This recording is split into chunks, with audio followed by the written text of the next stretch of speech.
Tidak hanya jago dalam berperan di dalam sinetron dan film, kini hobi unik Dimas Anggara dan Nadine Chandrawinata kembali mencuri perhatian warganet. Diketahui, Dimas dan Nadine kini tengah menggeluti sebuah hobi dengan kreativitas dari bahan kain batik. Bahkan saking serius menggeluti hobi barunya itu, kini Dimas dan Nadine nampaknya mulai aktif dalam membuat sebuah karya menggunakan kain tradisional. Lantas, seperti apa pengakuan Dimas menjabarkan tentang hobi bersama istrinya itu?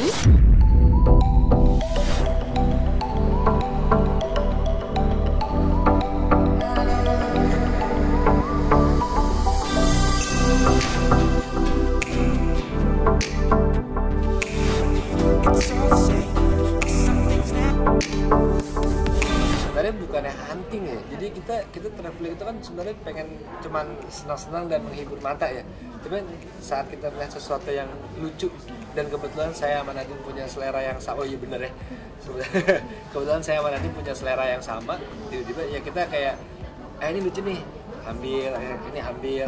Kebetulan ada tas saya, itu saya pakai dapat dari kain Sumba. Yang mana boleh liatin Mas? Boleh, boy. Tas boy. Kayak, thank you. Ya, kayak ini dari kain Sumba, jadi bungkus kecil yang tali. Ya kayak, ya ternyata apa yang saya suka dan sama Nadine itu memiliki kesamaan. Mungkin itu dikatakan jodoh. Oh yang ini, iya. Menarik nih. Jadi sebenarnya idenya dari Nadine juga. Waktu kita brainstorming, kita harus apa ya? Yang belum ada tuh apa ya? Permainan anak-anak. Yang edisi pertama itu anak-anak main layangan. Nah ini kebetulan edisi Enggrang. Ini pernah kita blast juga di sosial media kita bertiga, saya, Nadine, sama Jiwa, anak saya yang pertama. Jadi kita bikin yang ini, edisi Enggrang ini buat baju anak kecil, anak bayi gitu. Ini eco printing, nah tekniknya gitu, ngerti kan? Nih kan, nonton dah. Jadi memang ada tie dye, ada teknik-teknik apa sih namanya, fashion lah ya. Nah ini sebenarnya eco printing, tapi ini dari mananya gue kurang paham juga. Ini kebetulan ini koleksinya Nadine, kayaknya lebih Jawa kayaknya ya. Tapi ini tekniknya sebenarnya eco printing. Mau. Lagi aku juga punya konsep sendiri yang memang aku udah share ke istriku juga, kadang-kadang approval istri gak cukup ya. Kadang butuh approval istri dan orang tua, karena yang aku mau explore lagi nantinya dalam dan mengangkat Indonesia pastinya, karena buat saya Indonesia itu nggak ada habisnya ya, dari segi suku budaya itu luar biasa dan sangat kaya. Mungkin nanti di 2024 Januari setelah film OOTD keluar, film OOTD bisa membuka mata Gen Z juga bahwanya kita negara yang sangat kaya akan budaya, jadi jangan melupakan budaya leluhur kita, yang dimana sebenarnya di mata internasional budaya kita itu sangat diminati sekali gitu. Jadi kalau generasi kita melupakan budaya itu, nanti takutnya diambil sama negara lain kayak yang udah tuh diambil negara tetangga. Jadi saya harap nanti dari film OOTD ini bisa membuka mata kita semua sebagai warga negara Indonesia untuk mencintai budaya kita sendiri. Kain batik dan tenun ternyata bukan hal yang baru untuk Dimas Anggara. Jika ditelisik, hampir di setiap momen, Dimas selalu melibatkan kain tradisional asal Indonesia. Mulai dari foto prewedding sampai foto shoot untuk anak-anaknya, Dimas selalu melibatkan kain sebagai bentuk kecintaannya kepada budaya Indonesia. Lantas, apa yang membuat Dimas Anggara begitu melestarikan budaya Indonesia lewat sebuah kain? Benarkah hal itu sudah ditanamkan sejak kecil oleh sang ibunda kepada dirinya? Memang karena hanya yang selalu saya lihat di rumah, dan memang dari kecil saya selalu melihat itu memang semuanya Indonesia gitu. Mama memang banyak kain juga, dan kayak misalkan dulu di sarung bantal itu pasti ternyata itu kain Indonesia. Yang itu kan sebenarnya kalau kita kecil nggak notice gitu kan.